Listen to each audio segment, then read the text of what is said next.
I sat at the grand oak conference table, my laptop open in front of me, taking notes as I had at every annual meeting for the past decade. My father, Daniel Harrington, presided at the head of the table, his perfectly tailored suit exuding authority, his salt and pepper hair in its usual immaculate style. My brother Ethan lounged in his chair, scrolling aimlessly through his phone, clearly uninterested in the proceedings. And now, my father's deep voice rang out, "We need to discuss the future leadership of Harrington Enterprises." He let the words hang in the air, his gaze intentionally drifting past me to rest on Ethan. As you all know, I'm nearing retirement. I kept my expression neutral, my fingers tapping away at my laptop despite the cold rush creeping through my veins. I'd heard this speech countless times before, each version more predictable than the last. "My daughter Isla," he said dismissively, gesturing toward me, despite her enthusiasm, "clearly lacks the necessary business sense to lead this company. Too soft, too idealistic. She's more concerned with charity work than bottom lines." The room shifted uneasily. The board members had witnessed my father's critiques over the years, his ruthless dismantling of every achievement I'd ever earned. My master's degree from Wharton. She only passed because of networking. My successful overhaul of our struggling European division. It was a fluke. My proposal to restructure our marketing strategy that saved millions? I'm sure she copied it from a consultant. Ethan smirked, finally looking up from his phone. "Face it, Dad," he laughed. "Isla's just here to take notes and organize lunch. That's all she's good for." The board members chuckled politely, but I noticed a few subtle glances in my direction. They had seen my work firsthand, knew I was capable, but none of them would dare challenge Ethan or my father's favorites. "You're right," I replied softly, shutting my laptop. "I'm just here to take notes." My father's smug smile faltered when I reached into my briefcase and pulled out a thick manila envelope. "I'm also here," I said coolly, "as the majority shareholder of Harrington Enterprises." The room fell silent. Ethan's eyes widened in shock. My father's face drained of color. "What kind of nonsense is this?" he demanded, his voice growing sharper. I methodically distributed the documents to each board member, my hands steady despite the pounding in my chest. "6 months ago, when you were busy handling Ethan's public scandal, our stock dropped dramatically. Do you recall why, Father?" He said nothing, but I saw the flicker of recognition in his eyes. "It happened right after Ethan's arrest for assault, the one you paid to keep under wraps. Our stock plummeted 40% overnight. That's when I began acquiring shares quietly through a third party. By the time you were scrambling to fix Ethan's image, you never even realized who was buying up the stock." Ethan sprang forward, reaching for the papers, but I pulled them out of his grasp. "This is impossible," he yelled. "Dad, tell her she's lying." But my father was staring down at the documents, his face a shade of gray I had never seen before. He could see it, the signatures, the legal verifications, irrefutable proof that I now controlled 51% of Harrington Enterprises. "How?" he whispered. "How did you manage this?" I let a small smile tug at the corners of my lips. "Remember Aunt Claire's inheritance? The one you told me was too risky to handle. I didn't listen to your advice, Father. I invested it. Wisely." The board members murmured amongst themselves as they processed the implications of what I had done. I could feel their opinions shifting as they realized what was unfolding. "This is insane," Ethan yelled, standing up so suddenly his chair toppled backward. "I'm the rightful heir to this company, not some naive girl woe." "Mr. Harrington," our legal counsel, Olivia Morgan, interjected, her voice calm yet firm. "I've reviewed the documents. They are entirely legitimate. Your sister is now the majority shareholder of Harrington Enterprises." I reopened my laptop, revealing not meeting notes, but a polished presentation. "Now that we've cleared up the ownership issue, let's talk about the future of the company, starting with the excessive bonuses and the reckless spending by some of our executives." Ethan sank back into his chair, his face as pale as ash. My father gripped the edge of the table, his knuckles whitening. "You think you can do this?" he growled. "I built this company from the ground up." "Yes, you did," I agreed, "and then you nearly destroyed it trying to shield Ethan from the consequences of his actions. The Montgomery account we lost last year, that was because he showed up to the pitch drunk.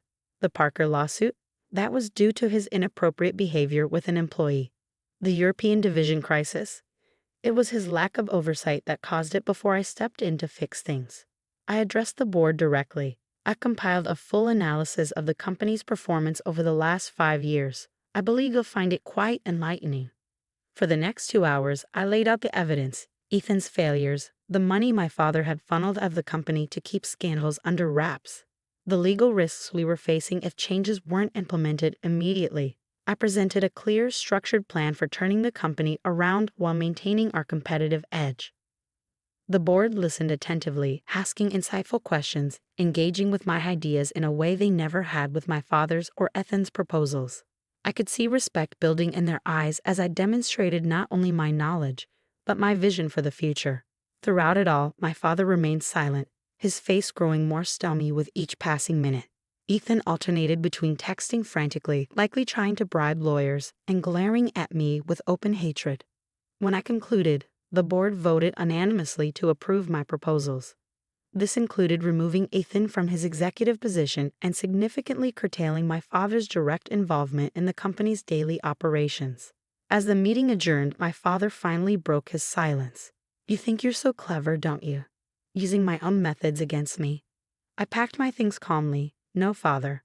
I used my own methods. You taught me that women are too emotional to succeed, so I removed emotion from the equation. You taught me that power is everything, so I gained it. You taught me that loyalty doesn't matter in business, so I stopped letting family blind me to what's right."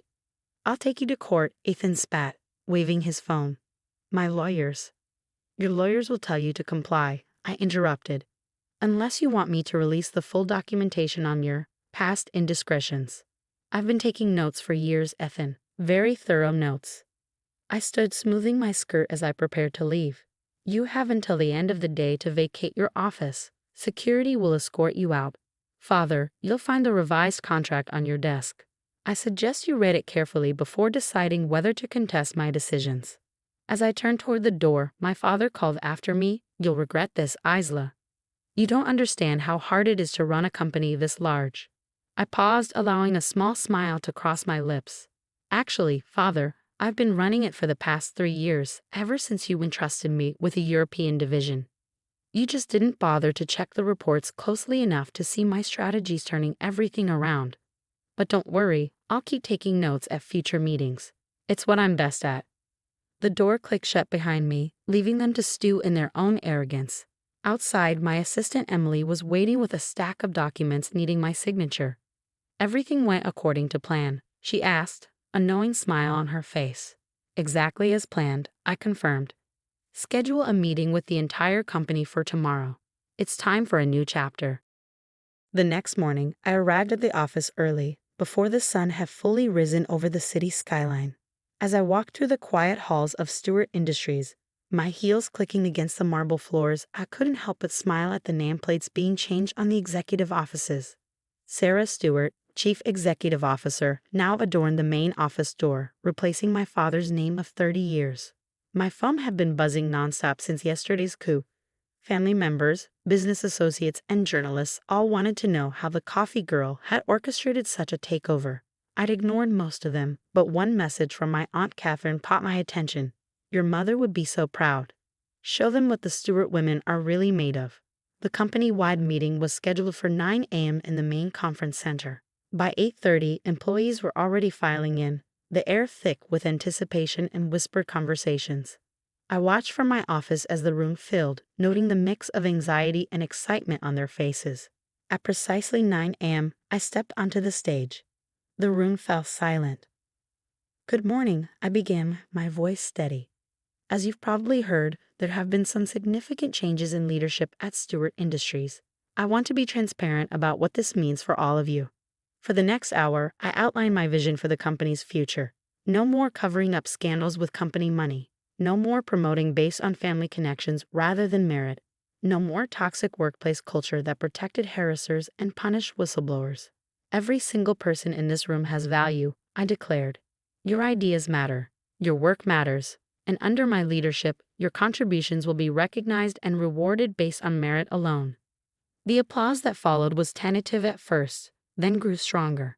I saw hope in the eyes of employees who'd been overlooked for years, determination in the faces of those who'd been afraid to speak up.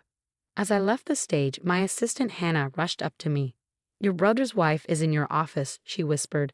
"She's threatening to call the police if we try to remove her." I sighed. Let's get this over with. Jessica was pacing my office, her designer heels leaving scuff marks on the floor. She spun around as I entered, her perfectly made-up face contorted with rage. "How dare you?" she shrieked. "Do you have any idea what you've done to us? James is devastated. Your father had to be sedated. The country club is already gossiping about how we've lost everything." I sat down at my desk, deliberately taking my time to arrange my papers. Lost everything. James still owns his shares in the company. Father still has his position, albeit with reduced authority. The only thing that's changed is that they can't keep mismanaging this company for their own benefit. Mismanaging? She laughed hysterically. James worked his entire life for this company. He deserves. James has never worked a day in his life. I cut her off. Let me show you something. I pulled up the company's financial records on my computer screen, turning it so she could see. These are the losses from projects James managed in the past 5 years. This red line shows the money father spent covering up his mistakes. And this, I pulled up another document, is the report from HR documenting every complaint filed against him for harassment, discrimination, and creating a hostile work environment. Jessica's face paled as she scanned the numbers. But he said those women were lying. He said they were just jealous. They weren't lying, Jessica, and deep down you know that. How many times have you had to apologize for his behavior at company events? How many times have you made excuses for him coming to work drunk or high? How many times have you watched him humiliate employees just because he could? She sank into a chair, her shoulders slumping. What am I supposed to do now? We just bought a new house. I have the charity gala coming up. That's not my problem, I replied calmly. But if you're worried about money, I suggest you look closely at your prenuptial agreement, specifically the clause about infidelity. Her head snapped up. What are you talking about? I slid a folder across the desk. More notes I've been taking. Your husband isn't as discreet as he thinks he is. Especially not with his assistant Jennifer. As Jessica flipped through the photos and hotel receipts, her face crumbled.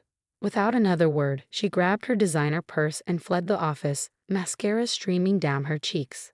I barely had time to breathe before my phone rang, my father's lawyer. "Miss Stewart, your father wishes to contest the stock purchase. He claims you used insider information." "Mr. Patterson," I interrupted, "before you continue, you should know that I have documentation of every questionable financial decision my father has made in the past decade, including the money he diverted from the company to his personal accounts, the false expenses he filed, and the bribes he paid to keep James's scandals quiet. Would he like to open that can of worms in court?" Silence on the other end. "Then, I'll advise him against legal action." Wise choice. The next few weeks were a whirlwind of changes. I restructured the executive team, promoting people who'd been overlooked due to my father's prejudices. Maria Chen, who'd been brilliant in middle management despite James's constant harassment, became our new COO. David Thompson, whose innovative proposals had been repeatedly shot down by my father, took over as head of development. The company culture shifted almost overnight. Without James's toxic presence and my father's outdated policies, people began to thrive. Ideas flowed freely in meetings, productivity increased, employee satisfaction scores rose dramatically. 3 months after the takeover, our stock price had increased by 40%. That's when the family started crawling back. First came the cousins, suddenly remembering all the times they'd supported me. Then the aunts and uncles, claiming they'd always known I had potential. My father's sister Linda, who'd once told me I should focus on finding a husband instead of a career, now wanted to know if her son could intern at the company. I declined them all politely but firmly. James tried a different approach. He showed up at my apartment one night, drunk and belligerent. "You think you're so smart," he slurred, swaying in my doorway. "But you're still just Dad's disappointing daughter. You'll never be a real businessman." "Businesswoman," I corrected him. "And I'm not the one who lost their job, their wife, and their reputation in a single day. How is Jessica, by the way? I heard she's quite happy with her divorce settlement." He lunged at me, but I'd anticipated this. My security team, which I quietly hired after the takeover, appeared instantly, restraining him. Add attempted assault to the restraining order. I told my lawyer the next day. 6 months after the takeover, Forbes magazine requested an interview. They wanted to feature me in their 40 Under 40 issue. The photographer suggested taking the photo in the company boardroom, the same room where my father and brother had humiliated me for years. As I sat in my father's old chair, now mine, the photographer asked me to share the secret to my success. Patience, I replied, and very good note-taking skills. The article came out a month later. I had it framed and sent copies to my father and James, along with their quarterly dividend statements showing how much money they'd made thanks to my leadership. 1 year after the takeover, I hosted a gala celebrating Stewart Industries' most successful year in its history. The event was covered by all major business publications. I gave a speech about innovation, integrity, and the importance of recognizing talent regardless of gender or background. My father attended, though he hadn't been invited. He looked older, smaller somehow. He approached me after my speech, a glass of whiskey trembling in his hand. "You've done well," he admitted grudgingly. "Better than I expected." "I know," I replied. "I've always done better than you expected. You just never bothered to notice." He flinched. "Sarah, I may have been wrong about some things." "Some things?" I raised an eyebrow. "Many things," he amended. "I don't suppose, is there any chance we could start over? As a family?"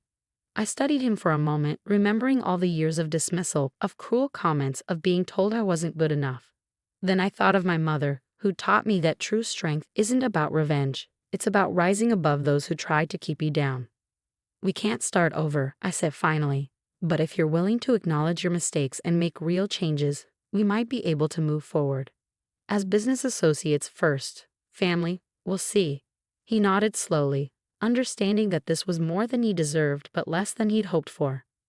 The next board meeting was held in the same room where everything had changed a year ago. But this time, when I sat at the head of the table, no one questioned my right to be there. When I spoke, everyone listened. My assistant brought in coffee before the meeting started, premium roast served in fine china cups. I caught my father watching as I poured my own cup. "You know," I said conversationally, "it turns out I'm actually terrible at serving coffee, but I'm excellent at running a Fortune 500 company. Funny how life works out, isn't it?"